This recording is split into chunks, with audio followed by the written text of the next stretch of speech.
Vincent Price, a chase sequence, and witches singing. And Vincent Price, a chase sequence, and witches singing. And Vincent Price, a chase sequence, and witches singing. This is WatchBots!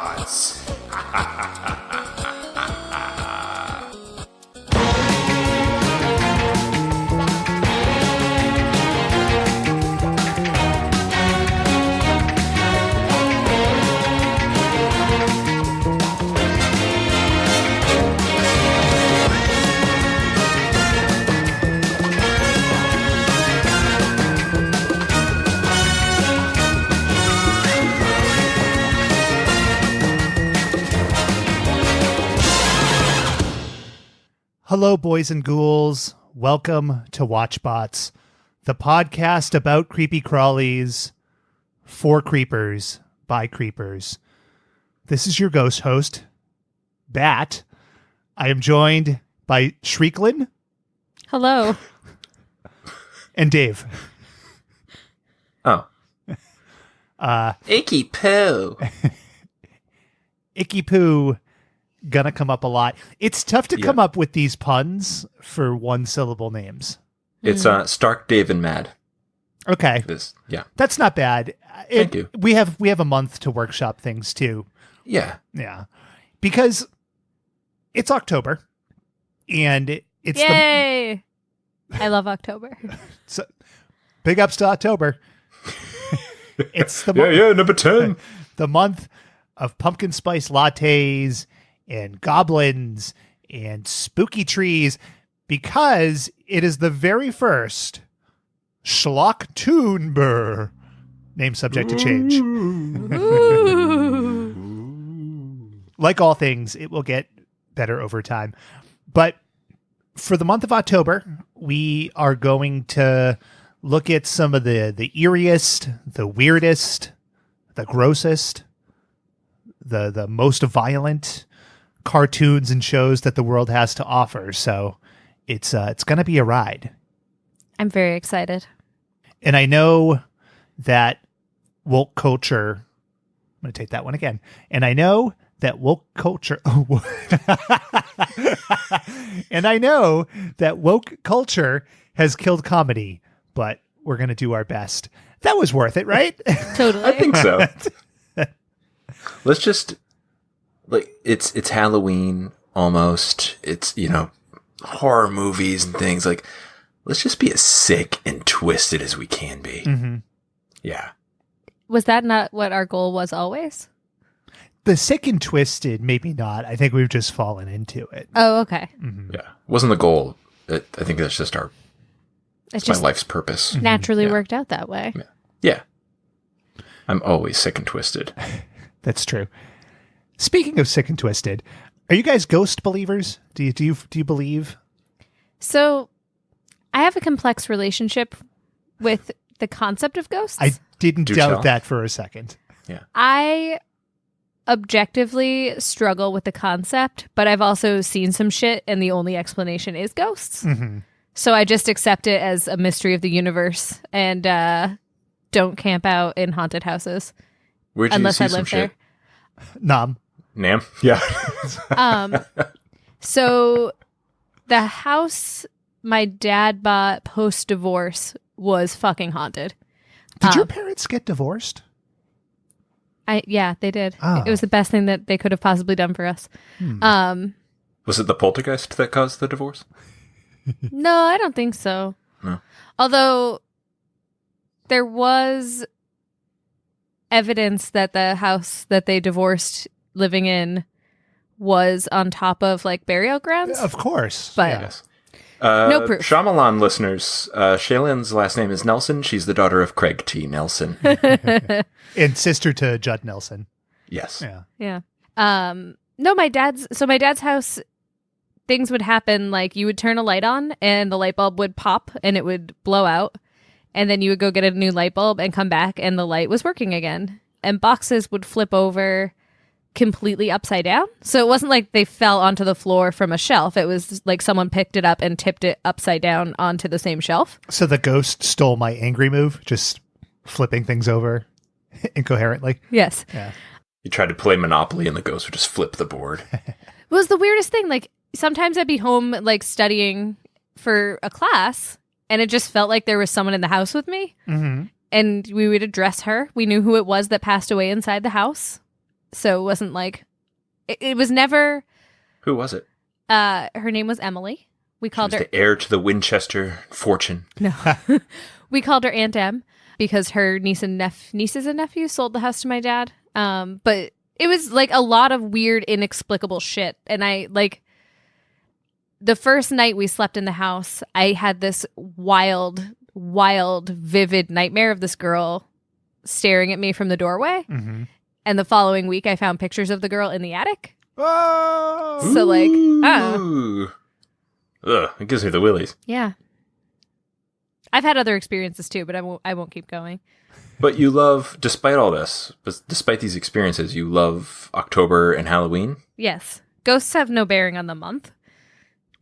Ghosts care not for your clocks, Dave. They don't go by our calendar. That's correct. How about you guys? Ghost believers, non-believers, experiences? No. No, but I love the idea of it. Like I love a good haunted house movie or story. Like I enjoy that, but no, I don't think they're real. I'm a big fan of the Ghost Hunters television show. Thrilled that it's back. It takes a lot of work and a lot of effort to find jack shit. But do they still let you try to like tweet at them during the show? That was during their live broadcasts, yes. And I wonder if they'll be doing one this year. Mm. That's not a big league tease by me. I don't know, but I will find out. Every question you have just always sounds like it's a big league tease. Yeah, well, listeners, if you I know, wonder what I'm eating today. hit me up. Hashtag will Ghost Hunters be on Halloween, and we'll get back to everyone on that one. Ghost Hunters hunting. Mm-hmm. Yeah. MILF Hunter. Or, I don't know. Shaylin, you're disgusting. Why'd you bring that up, Shaylin? What? What? Anyway, mea culpa of the week. There are a couple of things I have to address here. Okay. Number one, I was given a lot of shit for not paying attention during my own game and thinking that Shaylin had answered correctly. She had answered incorrectly when she had, in fact, answered correctly. And I played the tape back. And what happened? I think it was a misunderstanding. Because your instructions were unclear. It had nothing to do with the instructions. I'm telling a story. The big sack was fake, but it sounded like a good idea. You know, you fill a big bag full of McDonald's goodies, like a Halloween trick-or-treat sack. Now, A big sack is always a good idea. Of course. Shaylin said that it was false, which was the correct answer. My response was admittedly very confusing because I said, and I quote, "Sadly, that's true." Now, what I meant was that it was true that it was false and therefore did not exist. But it was interpreted as that the big sack did exist and that was sad, which is crazy. But I think that, you know, instead of the amount of shit that I took for not paying attention, which is something that would never happen, I just wanted to clear that up. You know, that we were all in the wrong together. And now we're all in the right. And I won the game. I don't think that's true. I can't remember anymore. Was that not the point? I thought you were going to reveal that I won the game. No, we ironed it out when Shaylin browbeat me for several minutes last week. Yes, and I won the game of not browbeating you. Mm-hmm. That's a loss for everyone, Dave. I got a W. I was going to say it's not hard to win that game. Just give me the W, please. Oh, I'm hard up. Yeah. Can you pull that quote for later? Of course I can. Excellent. Speaking of pulling quotes, I got a little drop. You may find yourself in a beautiful house. with a beautiful wife. And you may ask yourself, well, How did I get here? That's it. That's it. Every week, when you send me the rough cut, I try to listen and figure out like what you're gonna drop now. It's a nice little thing. I was not expecting that one. I thought you were gonna do something with P drops, which is something I said. Who's to say I didn't? Right? No, I didn't. I didn't. No. What am I, fucking full of time here? No, I'm not a timekeeper. Good. Time has no bearing on ghost clocks. Once you're into eternity, what does it matter what the non-ethereal world is doing? That was what I was getting at. You know, you corporeal beings with your wood clocks. Makes me sick. I think I'm a ghost. I was going to say, did you become a ghost in this situation? Yeah. Did you ever see the Casper movie with Christina Ricci? Yes, It's it was like sad. The reverse of that. Okay. So let's start Schlocktoonbrr, name subject to change, off with a bang. And we are revisiting Scooby Doo, but not just any Scooby Doo. This is the 13 Ghosts of Scooby Doo, which is very different from a pup named Scooby Doo. Mm-hmm. Both of which are pretty different from the original Scooby Doo. Yeah. And Shaylin, Yes, you brought this to us. I did. Mm-hmm. So we're doing Schlocktoonbrr, name subject to change. That's right. And what show fits the bill for spooky, Halloweeny than Scooby Doo? Nothing. It's the best one. So I was like, we'll do Scooby Doo. You guys agreed.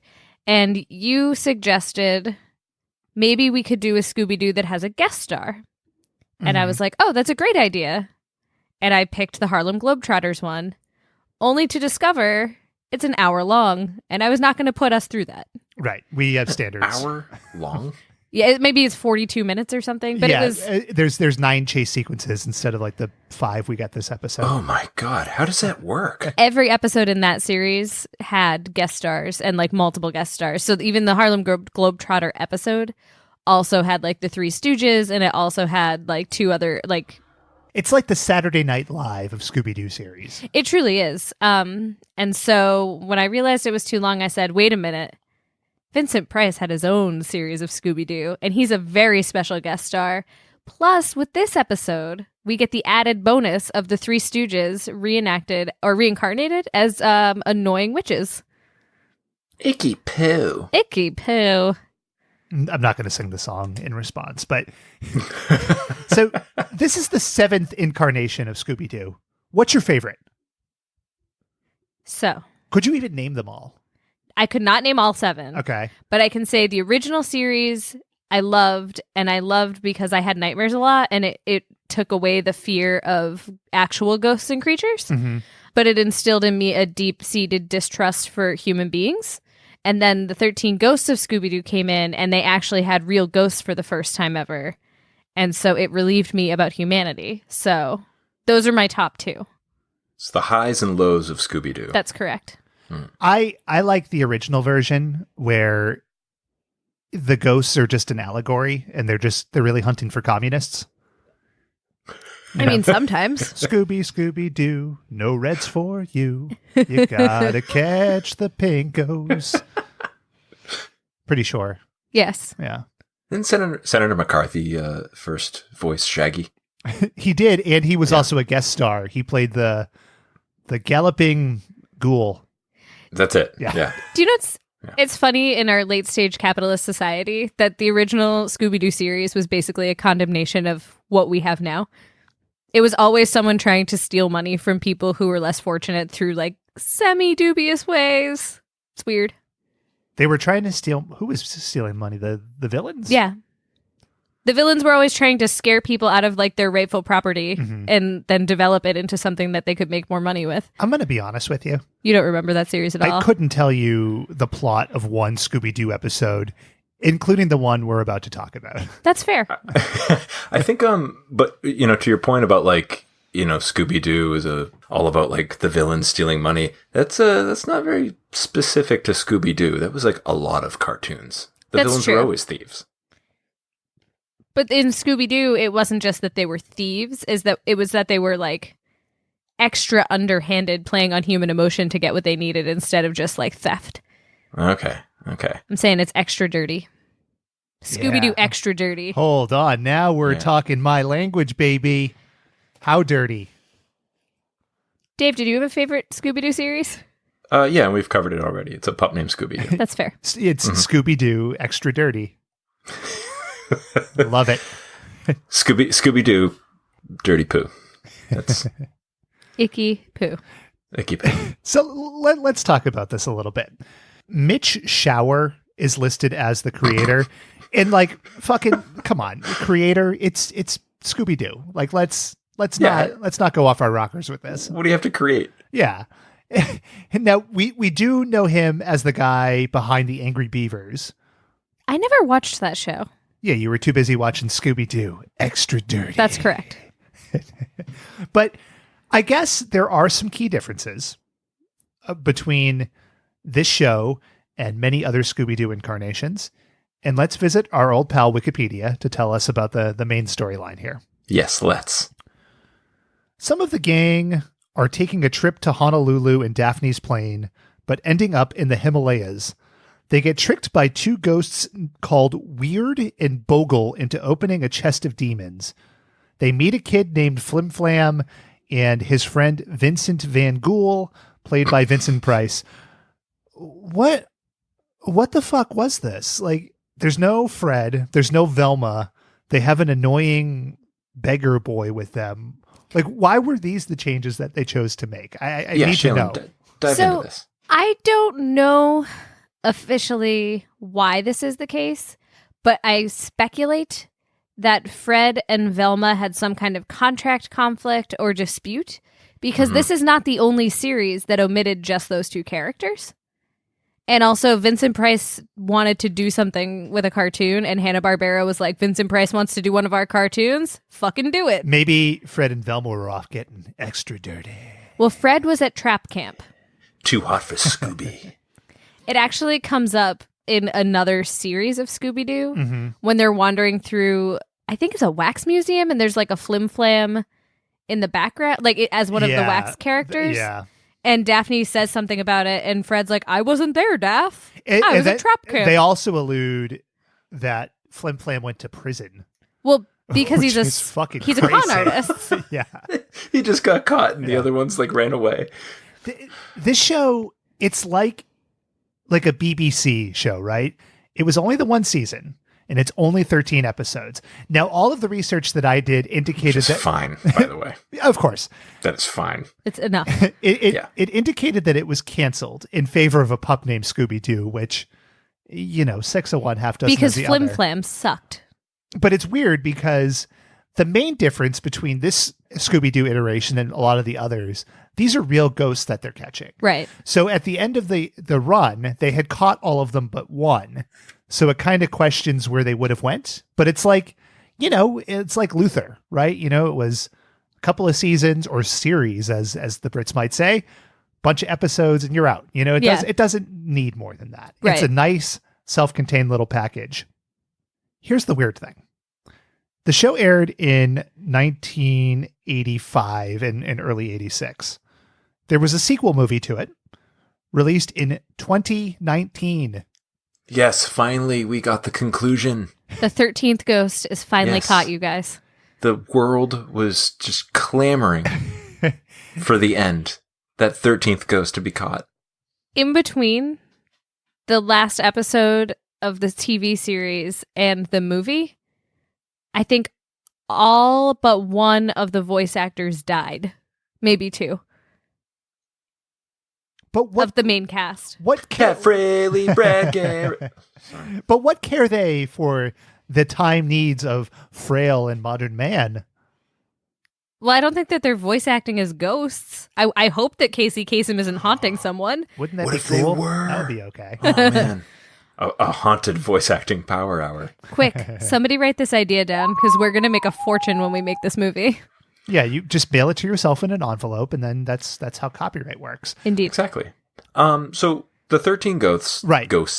they release them, and the show is supposed to follow every episode they catch a ghost. Right. Mhm. It's a very nice structure, something that I can appreciate.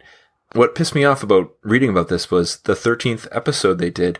They didn't catch the fucking 13th ghost. It got was like, away. They lost. It was like ambiguous. They're like, we're not sure if this is actually a 13th ghost. This is another ghost. I think it was like a pirate or something. Yeah.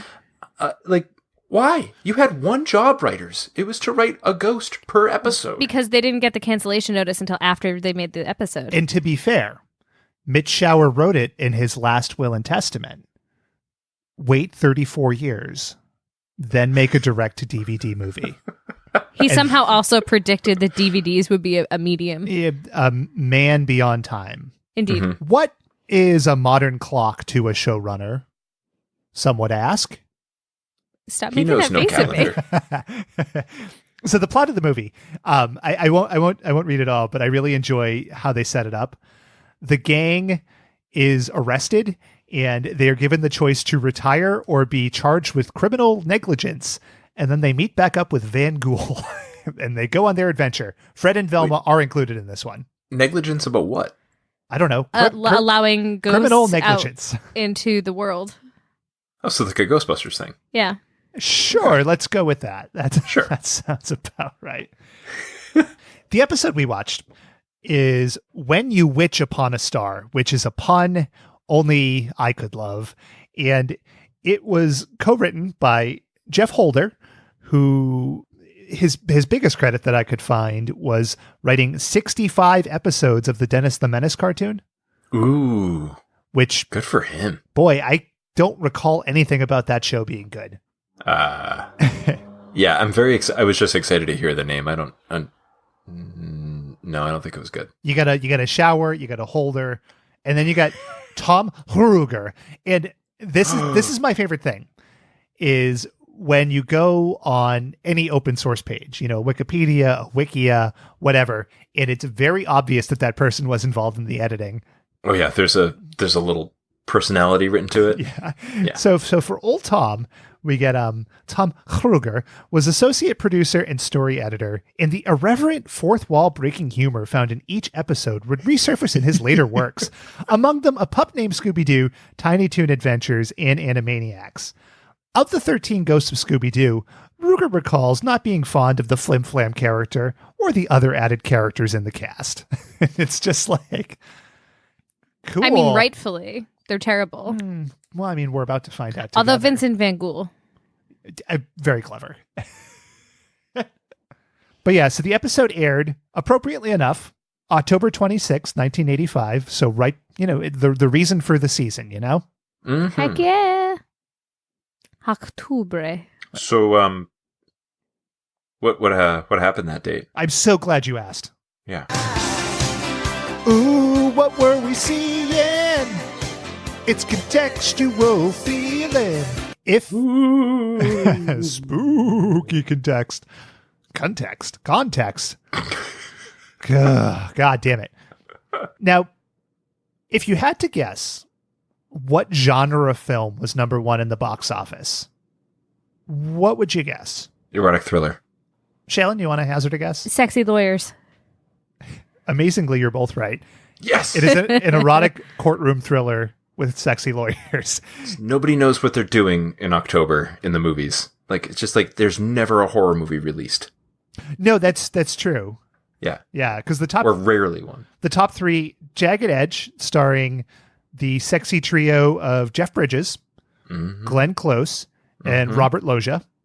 Mm-hmm. Number two, Commando, which not a horror movie, but it's got the blood and guts you might need. Yeah. Yeah. And number three was Crush Groove, which is apparently a very inaccurate biopic about the early days of Def Jam recordings. I had never heard of this movie, but Yeah, me either. there was a lot of controversy over it. I didn't even know that Def Jam recordings existed in 1986. Right, to the point that there would be a movie. would need a movie about it. Yeah. Isn't that weird? Yes. Fascinating. I love Jagged Edge. This is probably the 10th time it's come up for us, and I still haven't read about the movie and don't remember what it's about. Yeah, Same. you would think with how much we talk about it that it was the biggest movie of all time. And to someone out there, maybe one of our listeners, it truly is. A Jagged Edge. Is that where you were going with that? No, No. Oh, Oh, I thought you were leading. You're kind of setting us up for that. It truly is the biggest movie of all time for one Oh, person okay. out there. Oh, Just continuing the thread. I understand. Jokes. Or It was it a truly response is joke. the Jagged Edge. Yes. Yes. Yes. So a couple big pop culture things around this time too. So the Live Aid concerts were going on, which of course gave rise to Because of You. This was also just a few weeks before the launch of the Calvin and Hobbes comic strip, Oh, which is a real good one. that accounts for the lack of taste beforehand. People didn't know what they were about to experience. It's true. Truly the tastemaker. Yes. A few years ago, my wife and I were trick-or-treating with our daughters in a neighborhood, and we saw parents and their son that we knew, and that dad was wearing a giant tiger costume, and the son was just wearing, like, regular clothes. And I was like, oh, cool. What are you guys? And he looks at me, like, indignantly. He's like, Calvin and Hobbes, man. And I'm like, oh. Fucking idiot. Did you give him a wedgie? I would have given him a wedgie. I was like, oh, I didn't know. You're just dressed like a tiger. He's like, yeah. And we're Calvin and Hobbes. I'm like, yeah, okay, all right. Did your kid choose sure that you are. costume, sir? Yeah. Big fan of comic strips, your 2-year-old? They're great people. Got him. Yeah. Take him down a peg. Yeah. And it was also just a few weeks before the debut of the Nintendo Entertainment System. So not a bad year, 85. That's a good year. Yeah. Yeah. Let's get into it. Yeah. And let's start off with a real bitchin' ripper of a song. A slammin' jam. It is a slam and jam. Thank you. No, I'm not going to contest it. Okay. Who could contest the ghostly clock of this jam?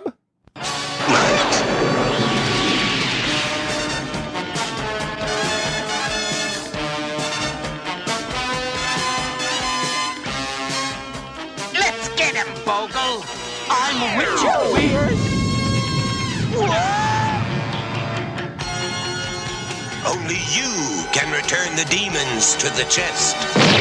Why us? Because you let them out.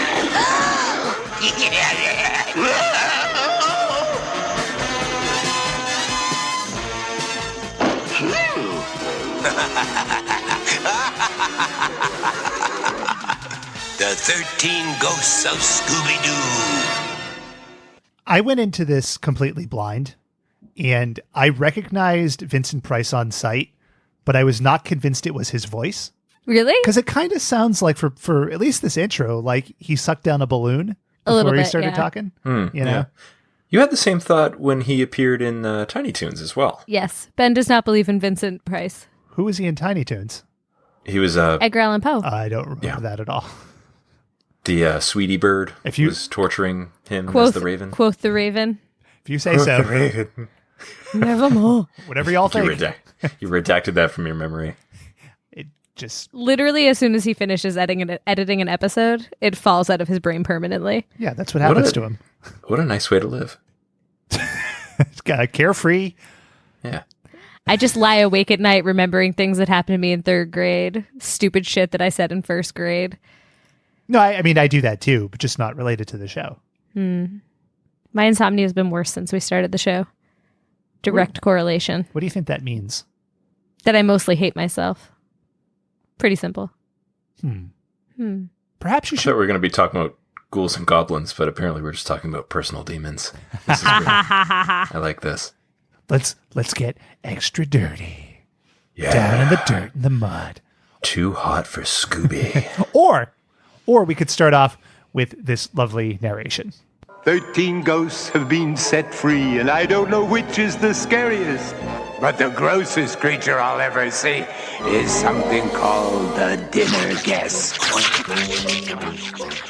Eating noises, everyone's favorite.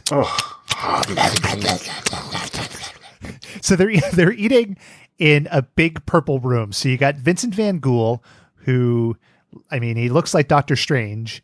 Oh, yes. You have Shaggy and Scooby.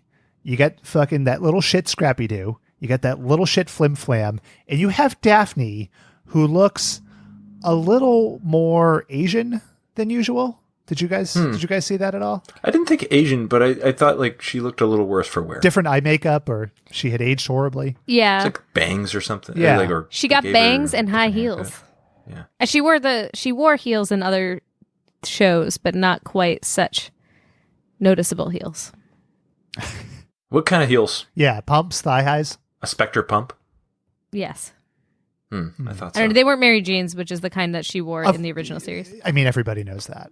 I mean, if you thought they were Mary Jane's, you're an idiot. Oh, man. No, they were, though, in the first series, and then they aren't in this series. Dave. Well, I mean, yeah, but the 13 Ghosts, yeah, just like, Oh. you fool. The only Mary Jane I'm interested fool. in is Last Dance With. You heard? Heard. 420 Big I Smoke. I gotcha. So they get alerted immediately that there is a problem. And Van Gogh's mirror to the spooky world is a television that looks like an eyeball. Correct. And on it, must you yawn while you're saying words? Yes. Every week. Just wait till the yawn is gone. Do you think it's exciting for listeners to just hear you yawn on microphone? Maybe. I don't know what people are into. Good heavens. Maybe people tune into WatchBots to put them to sleep. Whatever. I mean, as long as they listen. Anyway. Yeah, just give us the downloads, people. We're desperate. So Please. So we see three witches. There's they're all weird looking. Whatever. Let's meet them. Yes, the Brewski sisters. I've seen them before. Oh, they're harmless, really. They can barely get their brooms to fly. More like Vincent Van Goghbris, am I right? Yes. Ooh, very good, Ben. Thank you. I liked, so a couple things here. They were watching Scooby Doo, Where Are You? Yep. On TV. So does that mean, so I had a couple questions. Like, does that mean like Scooby Doo, Where Are You was a reality show in the world of 13 Ghosts? Yeah. Or is it just like, are they in an alternate universe or something like that? Like, what's it blew my mind. I didn't know how to unwrap that. So there's a lot of meta-narrative possibilities here. The reality show is one, but this is pre-Survivor, pre-Real World, so I think we can put that one aside. Okay. I think that it's possible Scooby-Doo, Where Are You was written based on the lives of these people. So, it's not a reality show, but it's like... a biopic. A biopic. Yeah, it's like the Goldbergs, right? Like they took Bill Goldberg's life, made it into a TV show, and went with that. I think that's possible. You could get into Hell of a reference, Ben. multiverses and things like that. There's a lot of possibilities out there. So I just assumed that it was definitely a TV show that they starred in, be it reality or fictionalized or anything, because Daphne owns an airplane that she can bring her friends to Hawaii in. But her wealth does not come up in the other cartoons. Yes, it comes up constantly. She's always throwing money in Velma's face. Just a pup named Scooby-Doo. That wasn't like her original character. So I just assumed that they got a bunch of cash for doing the show. Oh. Okay. Okay. It's an interpretation. I just thought of something related, but they were flying to Hawaii and they crashed in the Himalayas? That's correct. It is Where the worst fuck were they possible flying route. from? Yeah. Shaggy was probably flying. He's known to do that. Just high on the sticky icky poo. I have not ever been great with geography, but this show, like the build up, the premise of what happened, has always messed me up a little bit to be like, but why did they go east instead of west? It doesn't. Well, they probably got lost in the Bermuda Triangle. And Possible. You wouldn't ended up fly on that over island and Bermuda lost. to get to Hawaii from the continental United States. You though. fly over that date line, though, and who the fuck knows what's happening, you know? Yeah. The But dateline is further over. Here's the important thing, Dateline is a Shaylin. great show. We're It's a great talking news we're program. talking about time, and we know honey ghosts don't give a fuck, you know? Like, it just... Time doesn't matter. It took me a minute to figure out what the hell you were trying to say. Because honey badgers, Yeah. honey Yeah, ghosts. that's the joke. Yeah, that's right. It legit did not process at first. Also, back to this camera that he has. Like, we've talked about this before. Omniscient cameras, right? My favorite Yes. They're thing, yeah. everywhere. Yes. But those are bad guy tropes, usually. So is Vincent Van Gogh a bad guy? I mean, He's a Or is he, bad is he guy. like is he an anti-hero, perhaps? he's Anti-hero? What? I said that really weird. I equate him to another anti-hero. Who's Somebody that? else Plissken. similarly dark and twisted. And that, of course, is Todd Phillips' Joker. Oh, the original incel? That's right. I think of him as, in this series, the enemy of my enemy is my friend. So like he helps the gang because the gang and he mutually want to capture the ghosts. Mm-hmm. But that doesn't mean he's like a good guy. That just means that he's trying to get his own thing achieved. But why does he invite them over for dinner? That he seems irritated by them the entire time, so I'm not sure. Okay. It's kind of a great thing about this particular series. Vincent Van Gogh is always around these teenagers, and he very clearly hates all of them. You could have just ended with, it's a great thing about this series, Vincent Van Gogh. And I would have been fine with that. I like the idea that he's a masochist. Like, he just keeps hanging around with them. He said, I'm a searcher for horror, yes. This is better than self-flagellation. He's British now. You do It doesn't matter. Shaylin, you do the accent. I can't. Yeah, you come in here so Yeah. high and mighty, Yeah, there you go. You can't even make an attempt. yawning into the microphone. Do what I want. You should try yawning into the mic. Honey Shaylin don't give a fuck. That's been done. It's been done. So the three witches are given a big black book of spells by an ethereal cloud, and they're told that they need to go do some spells and get to Stonehenge by midnight. Now, it's already nighttime where they are, ostensibly somewhere in the Himalayas. So who the hell knows, midnight in Stonehenge in England. But as we know, how do ghosts feel about time? Don't give a shit. That is absolutely correct. One of the witches, Dave, I'm sure you noticed, had enormous hands. Yes. Very unsettling. Yes, I did. And strange knees. Very knobby. Yeah. Yeah, just knocking him. You might also notice something else about them. They bore a striking resemblance to some famous television characters. I already said it was the Three Stooges, Dave. Were you not paying Oh. attention? No. I was going to say it was the Three's Company cast. Oh, that's actually pretty good too. Thank Which you. one was John Ritter? The dude. The one with the short shorts. The one who kept showing his balls. The one who died too early. Too true. A moment for John Ritter, please. It seemed that the rule he couldn't follow about dating his teenage daughter was staying alive. Was being around for that. Yes. Hmm. R.I.P. John Richter. It's in poor taste, even for Schlocktoonbrr. Name subject to change. The burr is because it's cold, you see. Now, the other thing about the witches that is very notable here is they got a little earworm of a song, and I'm going to play it, and you all are going to love it and hate it just as much as I do. We are witches of the night. We're so hot, we're out of sight. Come in. That song is 9 seconds long, and if you multiply it by the 6 times that it is sung in this episode, you get about 5% of the episode is just devoted to this fucking song. I did the same exact math. Did we come to the same conclusion? We did, yes. I like that you two both did the math, whereas I just wrote a note. How much of this episode did this song take up? Yeah, the answer is 54 seconds. Check the math, Shaylin. Okay? I trust your math. Okay. Because unlike Ghosts, I do care about time. I'm relieved to know that you are not a ghost. So let's get to it. The spectral calendar. So to stop the witches here, they got to split up. So Van Gogh suggests that he goes into like the dark world of spirits. It had a full long name that I'm sure I wrote down somewhere. And that the gang, they take the little boy and the dogs and they go and they get the book back. And Daphne rightfully confused here. Wicked witches, demon clouds, where do we start? Like, where do you start? They don't know where they're going. She's the voice of reason.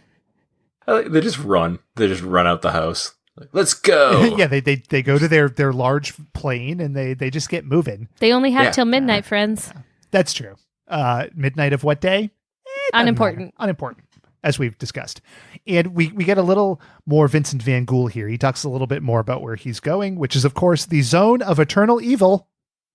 I'm going to hunt down that demon mist in the zone of eternal evil where the darkest spirits are trapped.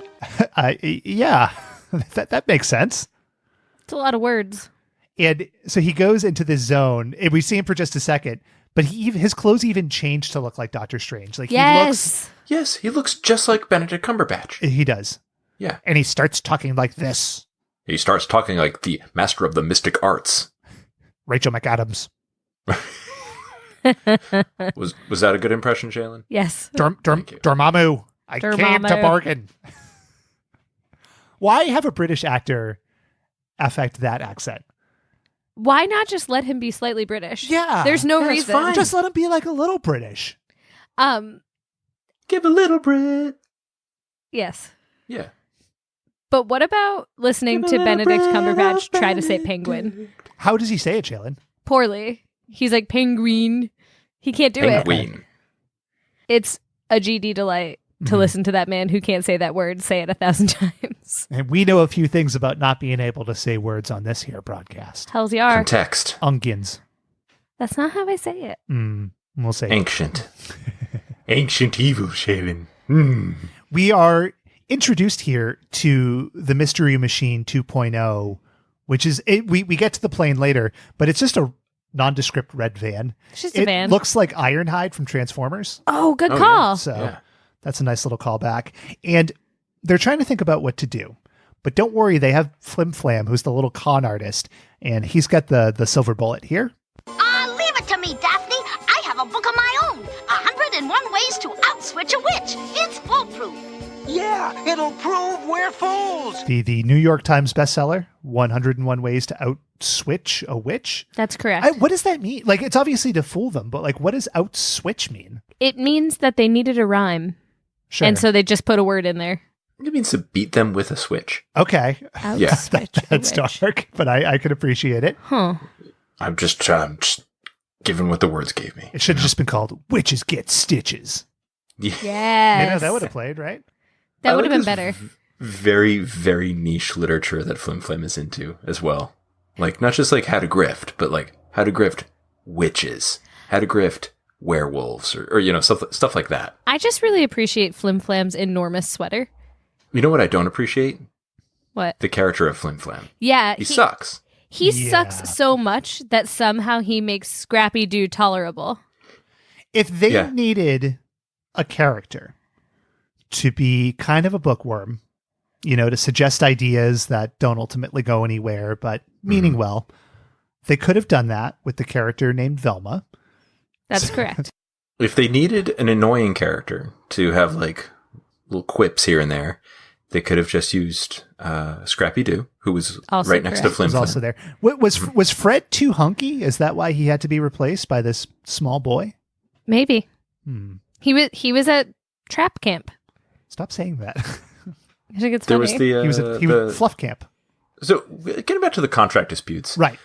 Was it a contract dispute, Shaylin, from the gang? Like, did they have issues with Daphne and Shaggy over the contracts of like solving mysteries, or was it a contract with the studio, Hanna-Barbera? Like, where are we in this narrative here? So, as a person who completely speculated this and made it up, hold on, you didn't come with hard facts. Bum bum bum. No, I did not. We're gonna go with the voice of Fred Jones. Thought that he should be making double what Casey Kasem was making. Because his character was hunkier. Okay. I mean, no doubt about that. Shaggy's got to eat a few sandwiches. So he's got the munchies. Yeah. Skinny fuck. Like, whoa. Can lift a weight. Like, hey, Scoob. Fucking draft dodger making me sick. So Kami himself. That's right. Hidden Kami. Mm-hmm. It's like... It's interesting that he was hunting the communist as a communist. What you may not know, the character of Shaggy based off of Donnie Brasco. Or The Departed, if you want to be a little more up-to-date. Whatever, it doesn't matter. Anyway, we go to the Brewski's house, and they're starting to brew the potion they need to bring the ethereal mist to life. They are looking for such ingredients as Paris sewer water, which is fucking gross, and so gross. sauteed dodo bird, which is not woke. It's my True. obsession, so I got to call it out. I'm triggered. Hashtag triggered. As a dodo bird. Hashtag gotten to. But they do a little bit of banter about the water here. It's good stuff. Great. I told you not to drink that sewer water. I was thirsty. Oh, well. The fat witch was thirsty, of course, so she drank the sewer water, which again is just completely goddamn disgusting. There's a lot of fat shame in this episode. Sure.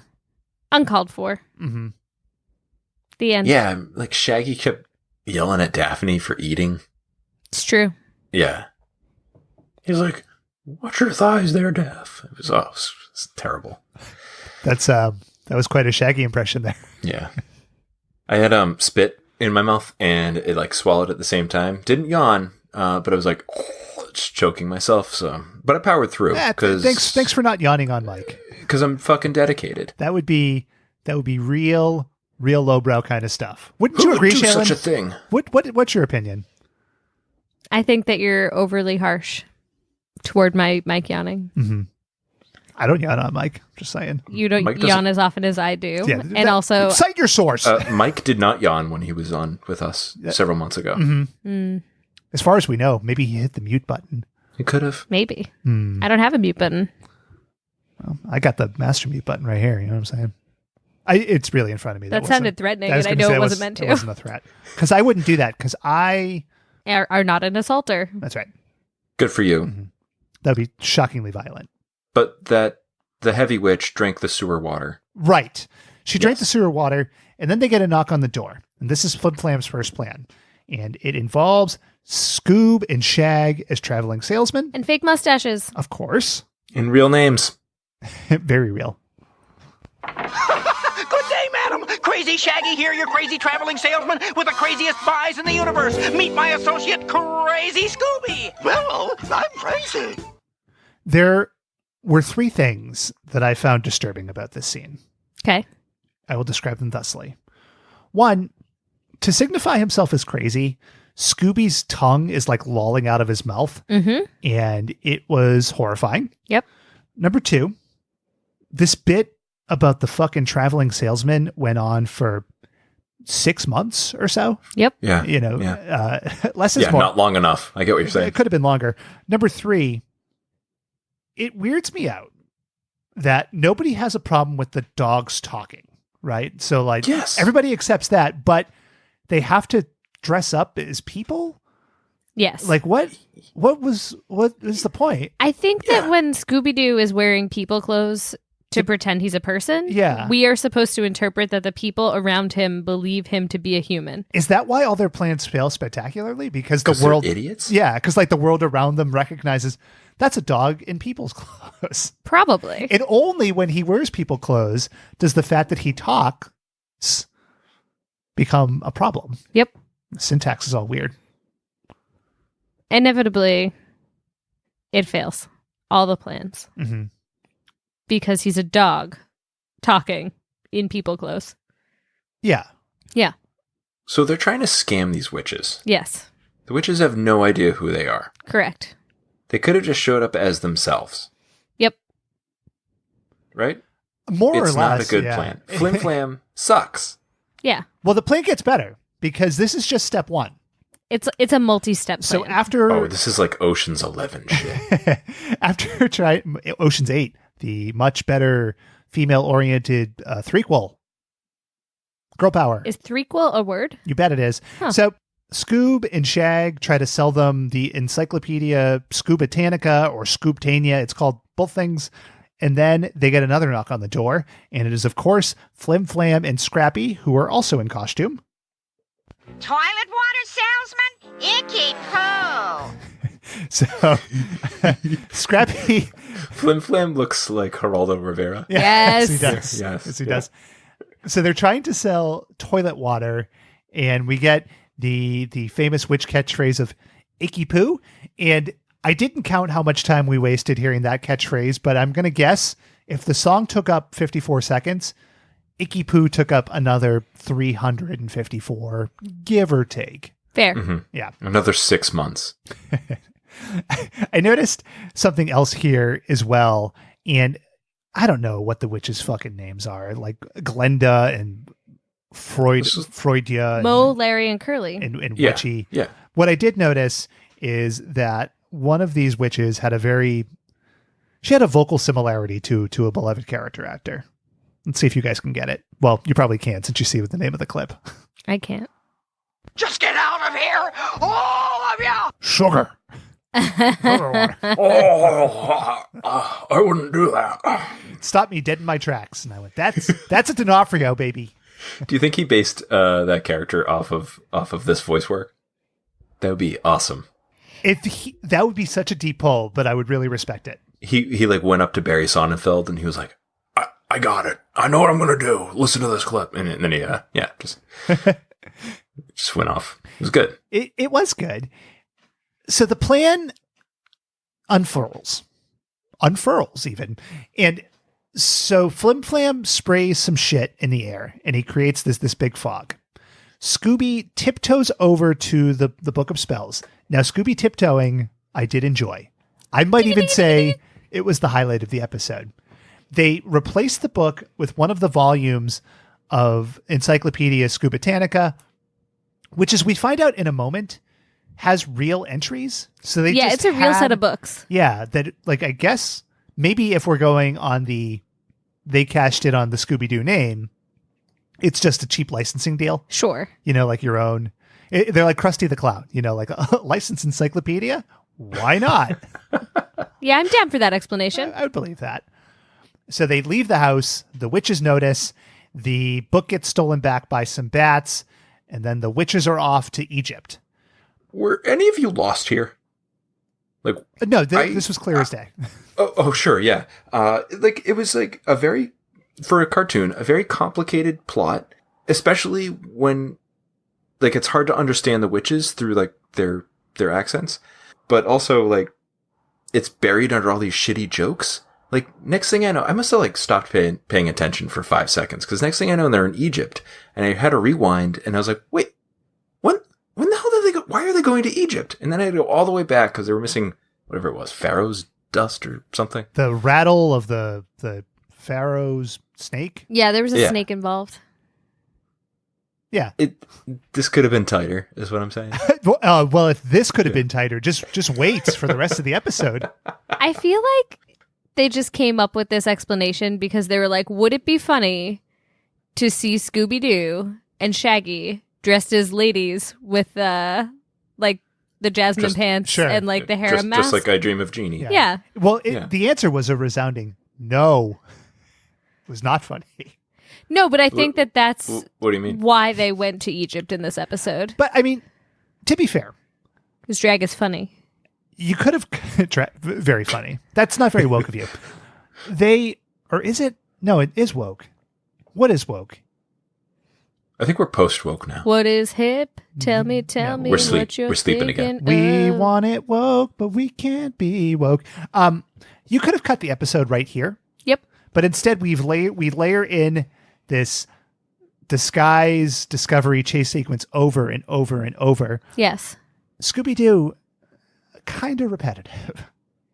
Particularly this episode, like overall. But you know what, though? It's okay because we are punctuated by Van Gool in the zone of eternal evil, where he goes and he meets a glowworm. Oh, poor creature. What are you doing here?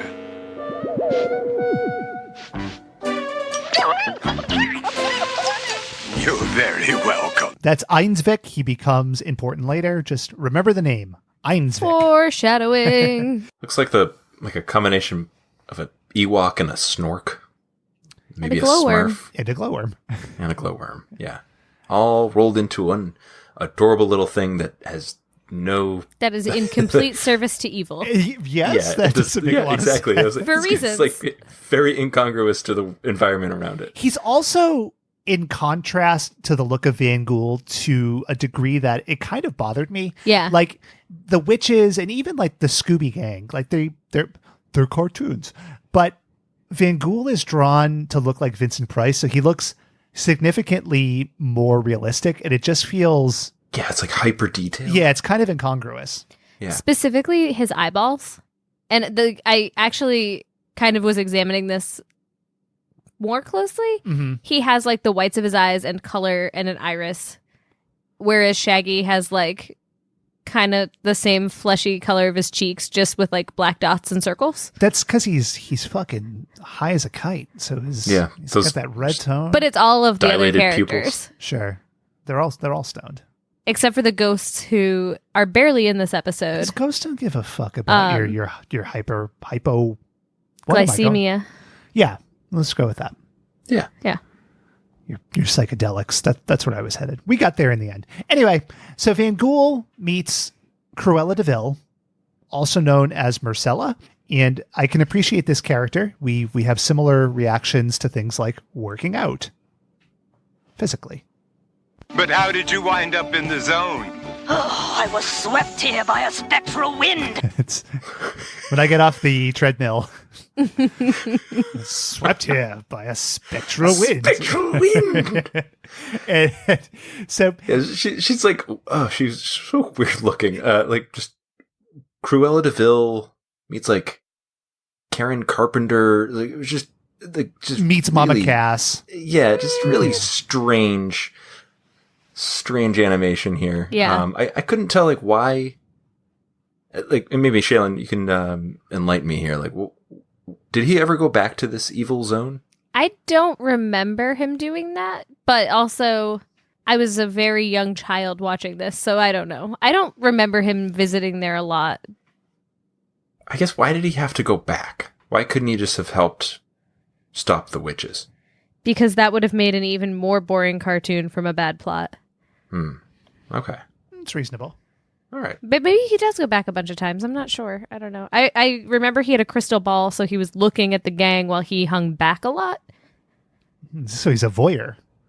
In some ways. Picture about Van very Gool much is so. getting a little clearer. And I don't like where it's going. Fortunately, for that opinion, we get another one of our favorite tropes here, and that is the trope of immediate comeuppance. Yes. Because Van Gool continues to be a cocky asshole, and wouldn't you know it, he gets his within seconds. You never were terribly clever, were you, Marcella? No! That's right. Within a second and a half of delivering his taunt, he is encased in, I don't know, glowing chains, or I'm sure they're evil somehow. Sounds like he drank the gummy bear juice.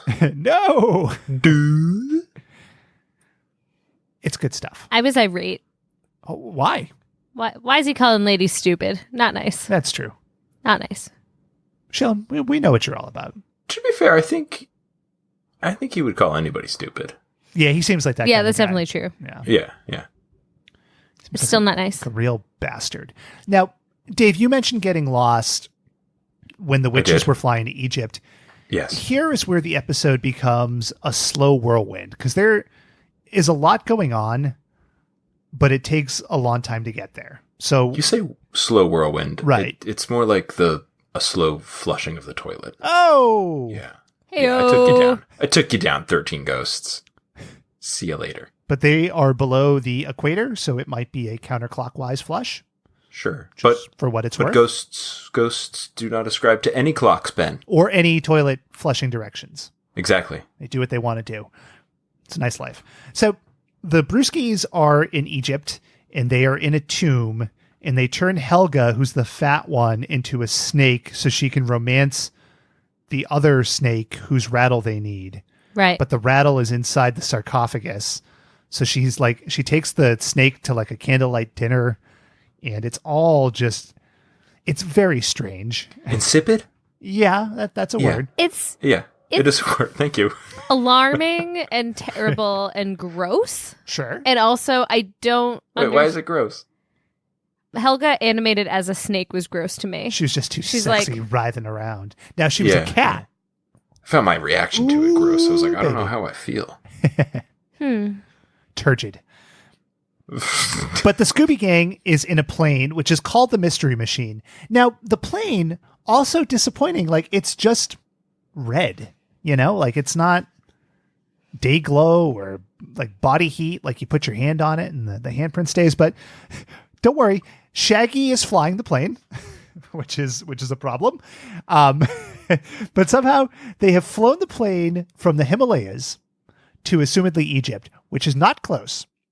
They didn't know where the witches are going, but Scrappy immediately IDs that they are at this very particular pyramid. How did any of this happen? How did they get there? I guess, don't know. We don't need to know. These are logic fact questions, right? Definitely true.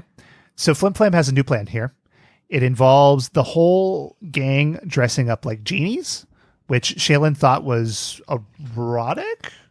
What? No, a riot. She thought it was a riot. I You misheard her. I thought Okay. that an animator or scriptwriter thought it would be a riot. I personally did not find it funny. You thought a scriptwriter thought it would be erotic, and you found it a riot? Right. Right. Okay. All this is an Settled. excuse to get Daphne into that genie costume. And for what it's worth, Homegirl's pulling it off. I thought Shaggy looked handle it. better. That's disgusting, Dave. Make your jokes about Flim Flam, but you leave Shaggy out of this. Evening, sports fans. You don't get it much in this episode, but that's Flim Flam's catch line. Oh, of course, Flim Flam's famous catchphrase. We couldn't Yes, fit that the in with famous all Flim Flam. with all the icky poos and Correct. things. We were too busy singing. That's right. So they go to all this effort to dress up like genies. They enter the pyramid where the witches notice them immediately. So another plan ruined. We get the song again. And Do you think they noticed them because they had the fucking dog with them that looked exactly like the salesperson from like 5 minutes it before? could be. Maybe it's Yeah. because they saw a Great Dane dressed as a human being walking around again. Right. Yeah. Right. That's not practical magic. You know what I'm saying? Ah. It's a callback. So they, Love that movie. who doesn't? They get the rattle, and now they need to go get the Paris sewer water. Now, here is where the episode lost me. I looked down at my computer for like 5 seconds to type a sentence, and it got batshit crazy. Yep. Crazy Er. even. They say they don't have time to go to Paris. And one of the witches is wearing 3 watches on her leg, but they resolve, if we can't get to Paris, we'll bring Paris to us. So we get this cool spell. Doooooo City, hama hama hama. Oh, Northern City, come to mama. This doesn't bring Paris to them. It brings Nome, Alaska. And the gang goes back to the plane and they switch into snow gear, which is fine. It's a big plane. They got Yeah. a lot there. We get a nice Shaggy line here too. Well, as the saying goes, when in Nome, do as the Nomans do. I enjoyed that. But Yeah. immediately they call out Helga for being a dummy, and they switched the spell to go to Paris, and it was like, man, they just did not have a lot to fill this episode with, because that was a strange and pointless diversion. Correct. It was like a Christmas song they were singing, going through the snow and stuff, like as if like because it's snowing, it's Christmas all of a sudden. Like is it Christmas all the time in Nome, Alaska? According to this show, yes. Yeah. Every joke didn't land with me, and I think it was because I was trying to figure out what was going on with like the punchline and everything around it. It's like, this is like a Dennis Miller bit, I get it. I get the jokes because, smart. And y'all you're sitting back there and you're putting your knock-knocks together, and it's going to be what it's going to be. Just a bunch of plebes. That's right. Shaylin, what's your opinion? Love putting the knock-knocks together. That's right. So here's like a really funny like animation bit. They end up in Paris. Well, Paris ends up in them, I guess. And the Scooby Gang is on a big sleigh. And the way it's animated, the sleigh looks like they have the background of Paris. It looks like it's the size of the fucking Eiffel Tower. Like, That is true. not even remotely close. And then there are pyramids in the background, and I was like, what the fuck is going on? And then I realized, oh, they did bring Paris to them, but only a part of Paris. So they're still in Egypt, and there's pyramids around. It's just like the most complex way to get to where they needed to go. Is that what happened? Yeah, I think so. I watched this 3 times and I couldn't figure that out. It took me like to the last time to figure it out because it's not played up, it's not brought up. So points for subtlety there, but like it just In a place where subtlety did not belong. it's true. Ghosts care not for subtlety. Nor do witches. That's true. All these spectral beings. So now they're in Paris. They walk by Cafe Paris Paris, or Paris Paris, if you will, and they go into the sewers. We go back to Van Gool. There's a lot going on here, so bear with me. Marcella steals Van Gool's necklace, which allows him to go to the zone. And then we go back. We go back to Paris. And like the witches are like, they're walking all herky-jerky. It's like they got like rickets or something or arthritis. I don't know what this was. I would like to posit that the way that the sisters in... What is the movie? Hocus Pocus? Practical magic. I think the Hocus Pocus witches learned their walk from the Three Stooges witches in this episode. I'll tell you, I don't like Hocus Pocus. That's fine. It feels like that's something people have loved recently, like people of our age. It's stupid. It sucks. I have sisters. My sisters love that movie. Mm-hmm. They watch it every year. It's like a tradition for them. I can't remember the last time I saw it. I don't remember hating it, but I was also like, I don't know, 10 or 12 when I saw it. I think I've seen it twice. I've definitely seen it twice. Once at my cousin's birthday party, and none of the parents at the party had accounted for the reference to virgins. And it was like my cousin's like 7th birthday or something. And then that's when the party got extra dirty. Got weird. A couple years later, I invited the same cousin. Yes. To my sleepover party, and we watched Hocus Pocus because everybody freaked out at Night of the Living Dead. What other times because they're wimps. Did you watch Hocus Pocus? But, well, I had to explain virgin to her a second time, and I was like, didn't we do this at your party a year ago? Like, come on. It's when you're an impure. Watching Hocus Pocus for the second time. Anyway, this was really just a way for me to condemn those 11-year-old girls for being too afraid of zombies. You know, I think Like a Prayer is a dirty song, too. I'm just saying. Okay. Notice that. Anyway, so they're in the sewers with the shit water. And the witches get their shit water. And they drink it from the sewer. The gang shows up. That's not even the grossest thing that happens here. I know. The gang shows up dressed like French painters. The witches do not see through this disguise for whatever reason. But the kids get covered in sewer water. And like, they're not grossed out by it or anything. They just kind of go, ugh. But that water was gray. It had shit in it. I'm sure that there were like rats and bums in there. Like, this is fucking nasty. Yep. And the book just, I guess, is alive now because it starts shooting lightning bolts at them. But whatever. We get another chase scene of these kids getting chased around. Yeah. Holy shit. So Marcella shows up, says, you gotta get to Stonehenge, because she's an old mother for some reason. Yep. The witches sing their fucking song for the 58th time. The kids get back in the plane, which was pretty funny. So if you think about the spell one more time, they bring Paris to them. Yep. The kids' plane was somewhere in the desert, but does that mean like it was just in like the middle of the city? Maybe. And why didn't anybody from Paris react to having the whole city relocated? Have been transported? Like nobody cares. I guess you don't even see anybody, so maybe it's all like a spectral illusion. I don't know. So quite literally in this situation, because magic. Okay. Yeah. Okay. Lazy storytelling, but easily explained with magic. And that is practical magic. Thank you and good night. Some real hocus pocus going on there. You know, I don't like that movie. So the Brewski sisters. Did you like it when you saw it over your cousin's house? I liked it when I saw it in 1994. I was with my mom and it was October 27th, and the Brewski sisters were on their way to Stonehenge, and we go to visit Marcella, and she's packing her clothes up in a trunk or some shit, and she just decides like, oh, I stole this necklace from Van Gool. I guess I don't need it. And she throws it on the ground. But she doesn't like it anymore. That's not even like Doesn't match. the worst logic she has. She says something else that's even stranger. Am I taking you with me, Isaac? Don't be ridiculous. Once I'm free, I'll have no use for a worthless lackey like you. Now, she would have no use for a lackey. Baby, you can always use a lackey. I was going to say. You can always use a good lackey, you know? Who's going to carry around the clothes and like light up at night when you need to see where you're going? Or just fetch you a glass of water. That's right. Yeah. Like, I wonder what's going to happen with Einsvik and the necklace, but let's find out. I looked at the time counter and went, oh my God, because there were still 7 minutes left in the fucking episode. Yes. Holy shit. Oh, man. It was so bad.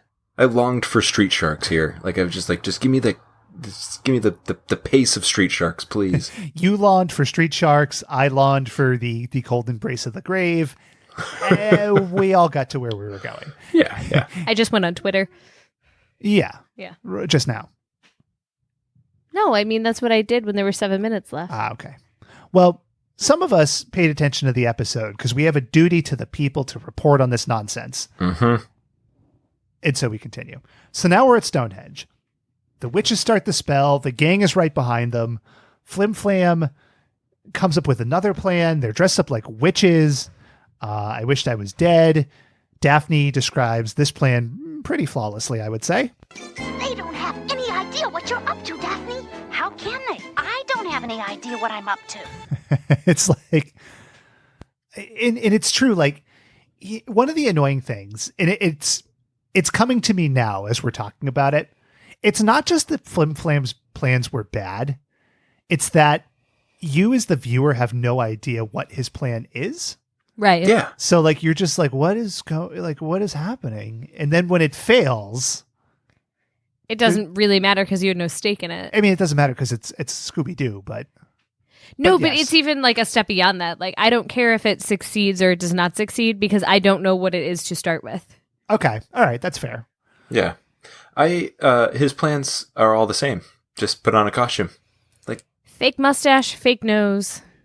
yeah, dump this Flimflam guy and pay Fred and Velma the money they asked for, and you're gonna solve these mysteries and stop these ghosts. That's right. It's true. Hashtag free Flawlessly. free Froma. Yeah. And this is where the episode takes a really dark turn. So Flimflam's plan, as I understand it, is they're going to trick the witches into giving them the book by saying, hey, what's going on, guys? We're witches too. Just give us the book and we'll all do some cool spells together, sign of the devil. And instead, the Brewski brothers ask for a bargain. So, we'll show you the book if you give us the tail of that dog. Dog? I'm not a dog. So that they're literally asking to cut off Scooby and Scrappy's tails. That's correct. Mm-hmm. And what's worse is that they agree to this. And Daphne's like, why have the tail? You could just have the dog. So they just throw Scooby into the fucking witch's pot. Yeah, she's a jerk. The cauldron, if you want to get accurate. Like, Stone cold asshole. I was like, this is nuts. This is crazy. And like, obviously they're not going to kill him, but just imagine watching this as a small child. It's fucking, I did. I know. And look at you now. Totally messed up. Totally messed up. I love the delivery with that. Hey, man. Totally messed up, man. Totally messed up, man. But fucking A, you know what I'm saying? So anyway, so Marcella shows up. She's pissed.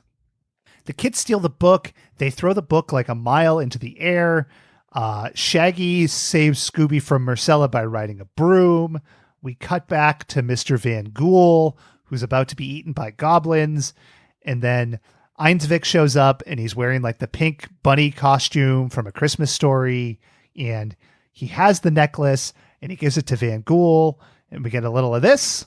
To this foul zone we say goodbye. On to Stonehenge away we fly. Van Gool only speaks in rhyming couplets. I was going to say the trick to a good spell is the rhyming. Always. I see. If you want a good spell in your hoem, it better be a bitchin' poem. Yeah. But Yeah. that wasn't a spell, so. It was, though. What rhymes with pentameter? I'm just trying to work out a similar rhyme. Honey batameter. That's it. Yeah. Yeah. I'll workshop that. Yeah, Come back to me. We got a month to figure this out. We got time. Yeah. So Van Gool materializes on a broom with Shaggy and Scooby. He rewrites the spell in the book. The dumb witches send Marcella back to the chest by reading the new spell, which I think is this clip. Nighty-night, Marcella. Right. So like Van Gool gets his last words in to Marcella, which is And then he Dutch ovens her. She deserved it. the old Cleveland steamer for her. Good night. Pulls the sheets up. So all is well. She's back in the demon box, The zone. and the witches are. Bone zone. I don't know about Is that that. where you sent her? I don't know about that, you No. sick pervert. Oh, there was like a little sexual tension between He and Marcella. How would that even work? Although I guess it worked out in Ghostbusters. I mean, he's a horrible asshole to her. He is a hoe. I agree, Shaylin. Yeah. He's a hoe. Faux show. And you think you're going to be free of this nightmare. But no. The witches are lamenting that like they won't be powerful, and then everybody's like, don't worry, it's going to be cool. And this is how it ends. This is the final insult. We are witches of the night. We're so hot, we're out of sight. Cooking, nya nya nya nya nya nya nya nya nya nya nya. Scooby Doo me doo, Scooby Doo me doo me doo. Just for the listeners out there and for Dave, Ben's eyes rolled so hard right then, I'm amazed he didn't fall out of his chair. I'm right now I've got my thumb and it's rubbing my temple. Like I heard that song so much and I'm just like shaking my head. Like the writers were like, this is it. This is our joke. We're going to like the whole episode's just based off of this. We're going to do it 8,000 times. I've got my thumb. I'm jamming into my forehead to try to break through the skull, but I've got my two thumbs trying to just like blind myself. Yeah, it's From it's the not audio. working. I got my two thumbs and I'm pointing at this guy. Yeah. Listeners, we want to know your favorite thumb motion. Hashtag thumb war. So that is mercifully the end of the 13 Ghosts of Scooby Doo. And let's go with our old faithfuls, if you will, and we'll give them the old Schlocktoonbrr, name subject to change, punch up. So would you show this to a child ghost? Or a werewolf ghost child? Shaylin. I would show this to a child. Uh-huh. It's offensive in the way that cartoons can be. It's not horrible. It's probably better than watching that same knockoff computer animated Captain America and Iron Man movie another time. Mm-hmm. It's not great. It's fine. Yeah. Is that your full review? You skipping ahead? No, that's how I feel about it with a child watching it. All right. Dave, would you show it to a baby Frankenstein? A baby Frankenstein? That's right. Like the doctor or the monster? And open to interpretation. There can't be a baby monster. If it was baby Frankenstein's monster, I would show it to him or her. Because it wouldn't really affect their brain all that much, and there's nothing to lose there. Okay. So I'd show it to them. A baby Dr. Frankenstein, I would not show it to baby Dr. Frankenstein because that would severely hurt their brain and they would lose their genius. The show is, I said it before, it's insipid. And would I show it to a baby xenomorph, aka a chest burster? The answer is yes, because they need to know who the real enemy is. And in this case, it is I didn't think this The patriarchy. Yeah, okay. That's good. Damn straight. And let's go with 1 to 5 deep, yummy mouthfuls of Paris sewer water. Shaylin. I give One of it the worst ones. Yep. you've had. I give this a 2.5. Okay. Objectively, I can acknowledge this was not good. I was not even entertained watching it this time, like to the point where I did, in fact, open my phone up to ignore parts of scenes. However, you automatically get 2 because Vincent Price is involved, and then half for nostalgia. You know, I was going to praise you for your ability to be objective. And then you talked about how the episode was so boring, you went to your phone while we have gone on approximately 2.5 times as long as the episode talking about it. And I just think, you know, punch it up for us. You picked the episode. I You picked left the us episode to watch it based and then on just what you kinda guys went asked off and for. let us be tortured. Just pretend to be engaged. That's all I ask. I watched this 3 times. I watched, Which is on me. That's on me. Yeah, that's again, objectively, that's a poor decision. Like, But I watched it 3 times because I couldn't get anything out of it. Like I was like just trying to understand like what I was watching. So, I mean, I chose this specific series because of your requests. Just throwing that out there, Ben. Because of you, I made this poor choice for all of us. I'm sorry, I can't see you through this gaslighting. What was that? No, I loved the show as a kid. I have very fond memories of it, but I can acknowledge that it's not like good. Did anybody else just get hit by the blame Shaylin threw at us? No, not at you, Dave. No, I'm cutting. Ben very specifically said he wanted a Scooby Doo with a guest. I found him one. I'm in the shade of the gaslight, baby.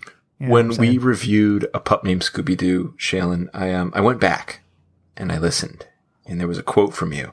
Yeah. There was the 13 Ghosts of Scooby Doo that I was a big fan of. Yep. You had strong feelings that A Pup Named Scooby Doo was not as good as the others. Does this episode, is this better than the episode we watched with A Pup Named Scooby Doo? Yes. Is it? Because Vincent Price. Okay. And because I didn't have to listen to the same 3 terrible punny villain names over and over. You just had to listen to the witches sing. Yes. Over and over again. I would rather do that All right. and tune out than listen to the punny names from the children. Yeah, there were no puns. Personal here. taste. Okay. All right. Okay. All right. Well, Dave, Agree to disagree. how many gulps of shit water are you giving it? Personally, like No, professionally. without rating, Uh-huh. I would all of it like 5 scoops. I love poo water. Mm-hmm. But on your rating scale, a 1. This was again like I couldn't come up with anything from this. Like I wrote down I give up. That's my score. I give up the summation of this podcast, just in general. What the fuck ever. I will. I channeled your views on life, and I just gave up. Fair enough. That's the influence I have, just a cult of personality. Yes. So I will mirror the 1 gulp of Paris sewer water because it's like I don't know what this was. And I have this thought that if I watched any of the 45 incarnations of Scooby Doo, I would probably react the same. I just don't think that this is a show built for me. And that's okay. You know, everybody looks at their phone at different cartoons. Everybody engages with things differently, and that's okay. But for me, like I felt like I took a gulp of the shit water and I digested it and then I threw up. And then I took a gulp of the shit water and I digested it and then I threw up.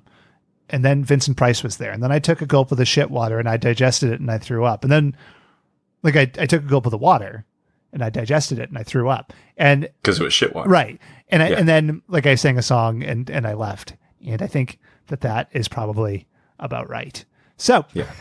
With all that in mind, Shaylin, because you brought this to the table, you have the heavy burden of entertaining the internet with a game. And I would love to hear about it. Schlocktoonbrr's first game. Schlocktoonbrrs. Schlocktoonbrr. Name subject to change. Name subject to change. Of course. I have a name for this game. And before I give you the name, I want to let you both know you're going to hate it. The name or the game? The game. Will I hate the name? Maybe. What is the name of the game? Hold on, I have to move the cat. The name of the game. It's Scooby Doo, you know, Shaylin. Ooh. I do not hate that name. That is literally better than anything that was in this episode of television. That's the best name you've ever had. So Scooby kudos to you. Woo! All right. So there's a little backstory on this game, and there's also a lot of backstory on this game.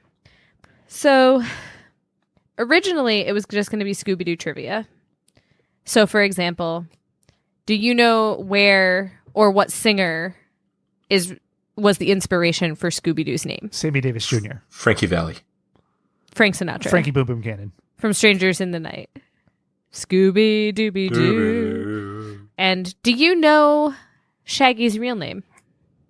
Horace. What was the name of the guy from Dobie Gillis? Maynard G. Krebs? Yeah. No. His name was Norville Rogers. Harvey Korman. So anyway, I decided that those were not hard enough, which apparently was wrong because you got both of those wrong. So today I'm going to give you a situation scenario, and you have to figure out facts about Shaylin. Okay. Okay. So, Are they spooky facts? they're Scooby-Doo related. Okay. So tangentially, yes. Correct. Okay. All right. So I'm going to set the scene for you. My whole family knows that I'm a big Scooby-Doo fan. Mm-hmm. Lots of friends also know. My 6th grade teacher was well aware.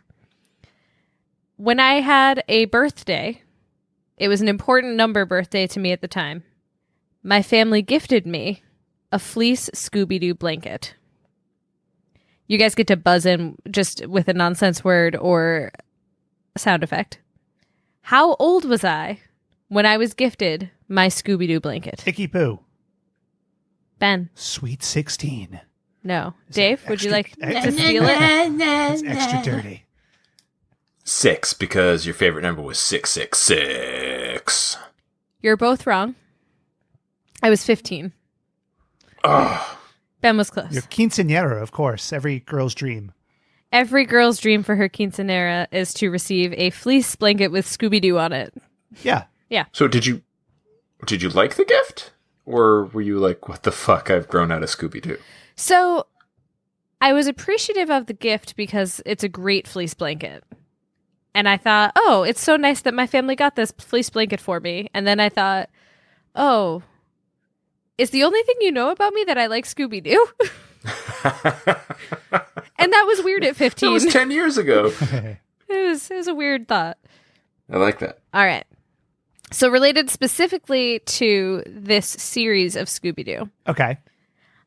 Can either of you name my first strong memory and introduction to Vincent Price? I've talked about it with both of you, so this isn't completely out of the blue, but also it is not one of those things that I would expect people to necessarily Icky remember. Poo. Yes, Ben? The episode of The Simpsons where they have the Vincent Price board game. No. Yes, Dave. I'm just going to keep doing that. One of the old Vincent Price movies, was it House on Haunted Hill? I think it was that. Was it that one? I've definitely seen and do love that movie, but no. Icky Poo. Yes. Thriller. No. Icky Poo. What? Vincent Price is dead. Dave. The Tiny Toons. No. So my first real introduction to Vincent Price was on a cassette tape in the car. There was a radio drama that we listened to where the kids... So Vincent Price was a dad, and he had a really fancy... Meet Vincent Price. Yes. So weird, right? Like, he was just a totally, like... He was the straight Leave man. it to Beaver. He's the straight man in this episode. And the mystery is several of his wives have died. Sure. And you think he's murdering them.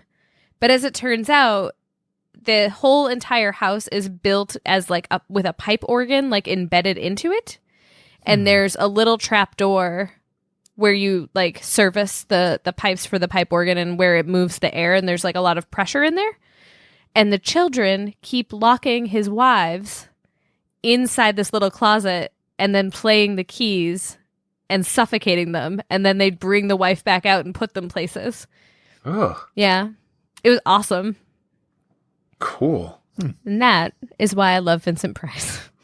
Because he appeared on a radio drama. It was very memorable. What was it like growing up in the 40s? It was a great time. A lot of rations, though. Oh, yeah. That's why you love Fluff so damn much. Damn straight. Finally get some sugar. Shaylin the Riveter. All right. Okay. This is a deep cut. These other ones have been so shallow. Obvious. So at the beginning of middle school, I had a swear jar for the adults in my life. And it was a nickel a swear. Hold on. Yeah, I know. There's irony there. You had a... No. No. I'm trying- That's You had a swear jar for adults? Whenever the adults around me swore, I would yell, "That's a nickel," and demand that they paid me. Jesus Christ. Okay. I would have hated you. I mean, who's to say they didn't? Who's to say I don't? Fair enough. I saved up my nickels, many of them, because the people around me swore often, for a wind-up Scooby Doo train set. Uh-huh. And the thing was cool as fuck, with little teeny tiny characters and trains, and you could like interchange the tracks. There were 2 different sets from the Warner Brothers store at the mall. Oh, the one with the interchangeable tracks. Correct. Okay. Na na na na na. The South Shore Plaza. That is the right location of the Warner Brothers store. The Icky question Poo, is, Colonel Mustard. Oh. why was I unable to buy the second wind-up train set when I went back with my swear jar money after earning enough? Na na Yes. na na. Your sister stole your money. No. Oh, I was so sure of that. Yes, you were. Ben, So do you have any sure. guesses? I am going to pull a Shaylin and I'm going to pass because all of my answers are not appropriate for the airwaves. So It can't be that inappropriate. It certainly can be. the first set had the little teeny tiny pieces. Uh-huh. Did not come with a choking warning. As my dad, sister, and I approached the display to get the second train set, the person who was working was collecting all of them because they weren't allowed to sell them without putting a giant choking hazard sticker on them, and I had to wait an additional 2 months. That's right. I remember this story because you've told me this story, and I'm disgusted I didn't get it because the key detail is one you've left out here. It's that Sam Rockwell was in the corner, Yeah. and then Yeah. like he had it in his throat. No. You've got it wrong, Ben. Chuck Palahniuk was the salesperson putting the stickers on, and that's where he got the idea for the book. And he just looked at you, and he put his hands around his neck, and he winked. Yeah, he said, "You're going to choke." And that's a bestseller. Mm-hmm. All right. We have one more. I have one more question Who's for you winning? guys. Who's winning? No one. Neither of you have gotten a single thing right. I hope that this isn't another deep cut, or I'm going to have a jagged edge. So, in 6th grade, Okay. in math class, Mr. Mitchell was teaching us how to do equations because I was in the quote unquote advanced math class. It was not actually particularly advanced. Like addition and subtraction. Literally, most of that class was learning like the order of operations. PEMDAS, So, of course. Foil. anyway, we had 12 free minutes at the end of class. Why 12? We got to that point, and I remember the teacher looking up at the clock and saying, "We have 12 minutes remaining. That's so Do as you see specific. fit." Well, this is a very strong memory. Mm-hmm. And he expected to see us diligently starting our homework.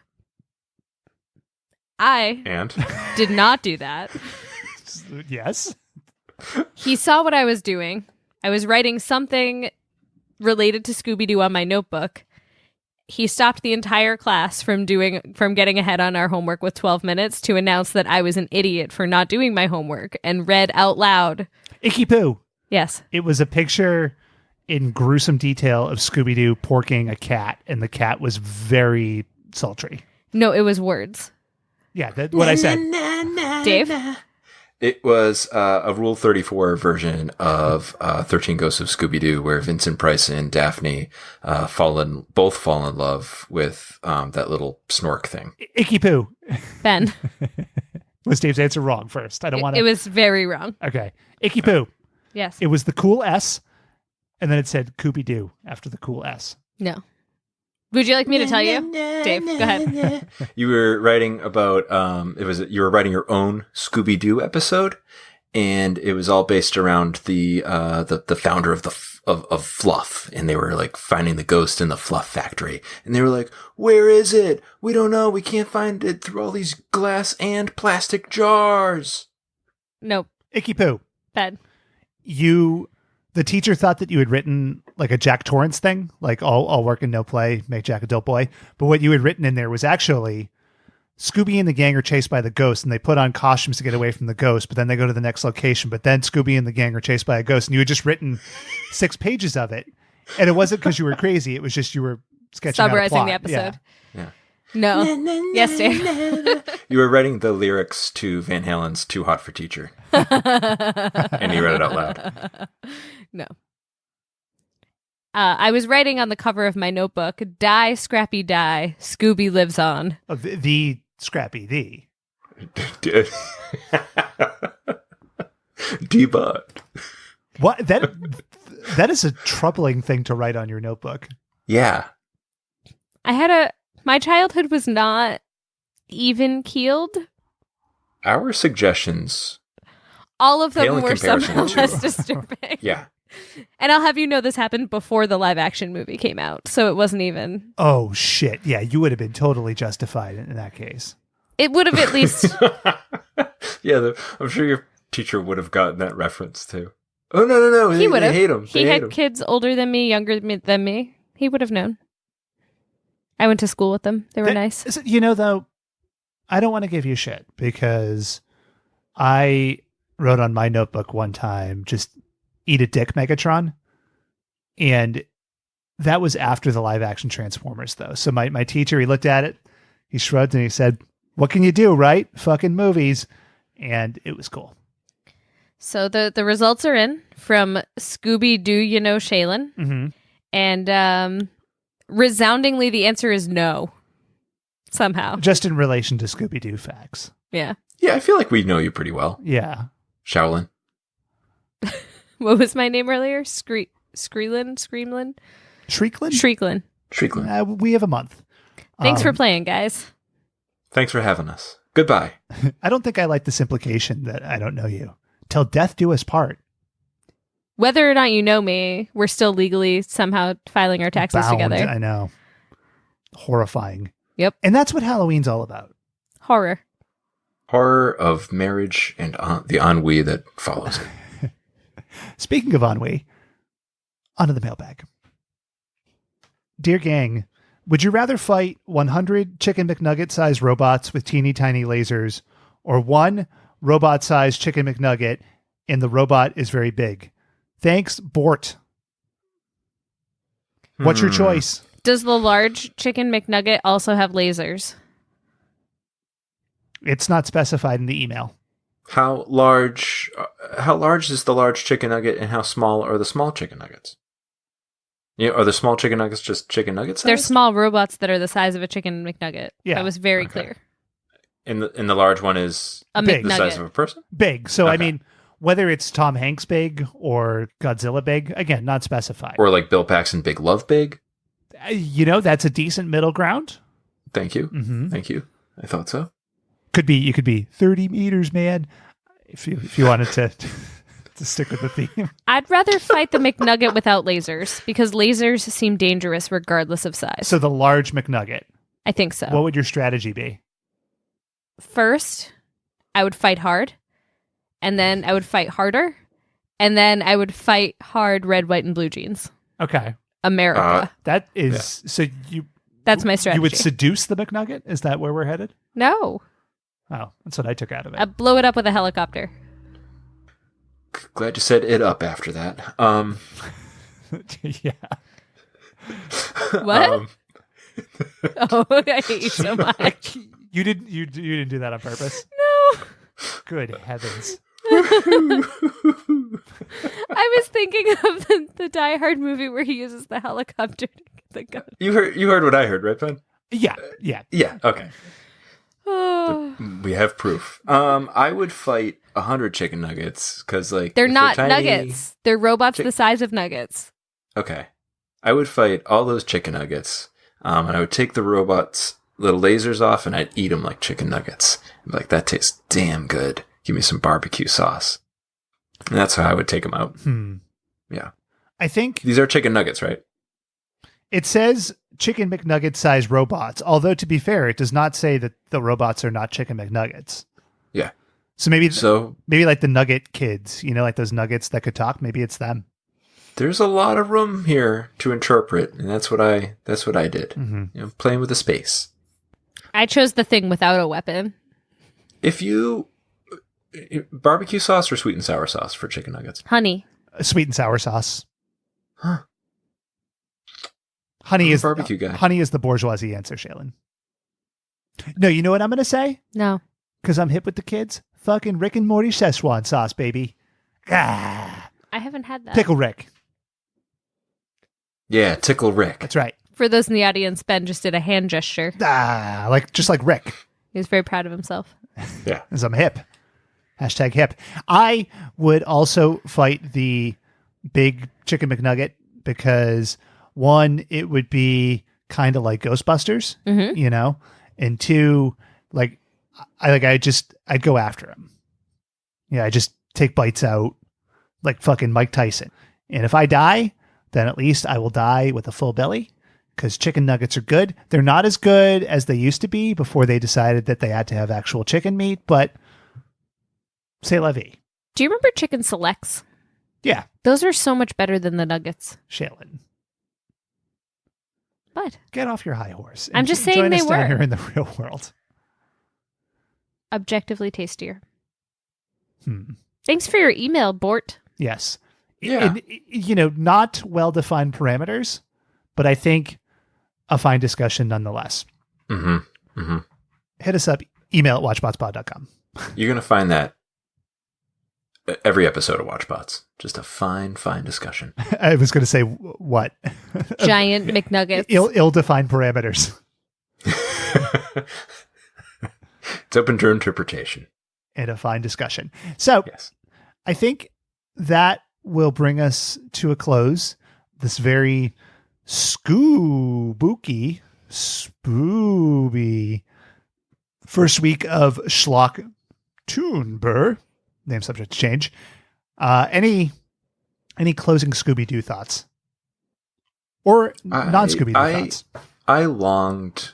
This episode made me long for the formula of the original Scooby Doo. They arrive at a town. They encounter the ghost. Turns out it's not a real ghost. I wanted that again from this so much, and it didn't happen. And I don't think I can go back to Scooby Doo, but ever again. Can we not do that again? I don't want to go back to Scooby Doo ever again. I'm going to say if we're doing Scooby Doo again, we have to do an original. We can't mess around with the spinoffs. Yeah, Okay. it's like you got to do a Van Gogh instead of a Van Ghoul. Yeah. I will say, if we do Scooby Doo again, our barrel has run pretty dry. That is true. And Stick around for Christmas when we do the Scooby Doo holiday episode. Or Scooby Doo meets the WWE superstars. Didn't that happen? Twice. Yeah. Mm-hmm. Anyway, Shaylin, you're the expert here. Any closing words? I don't know that this is the strongest series of Scooby Doo, and in fact, I would say it is definitely not the strongest. Mm-hmm. But by virtue of Flimflam, at least Scrappy didn't fuck it up for us. Mm-hmm. So thanks, Flimflam, for being a dick. If nothing else, Flimflam was the inspiration for Matchstick Men, which is a fine movie. I got to get my shit in at the end of the episode here. I just thought of it. I can't let it go to waste, I've never seen Matchstick Men. It's about con men. Oh, okay. It's just nice that they had a character inspired by the plot of Paper Moon. Exactly.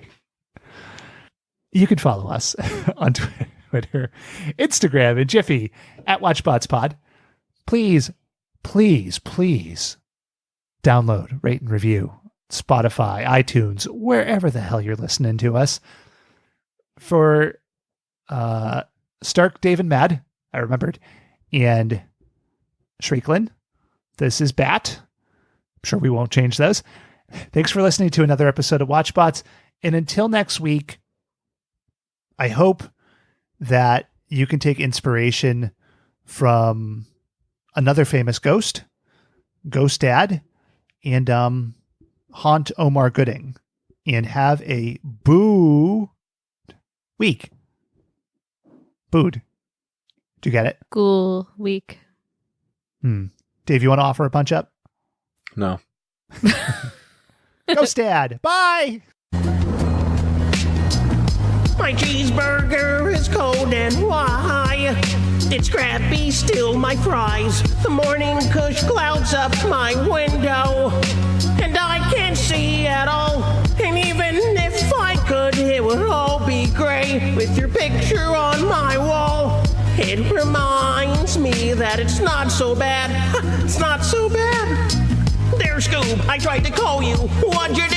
I checked with Scrappy Dappy Doo. He said he don't know you. To you making enemies out of your friends. Fred and Velma cannot relate. They were your fucking fans. And me, man.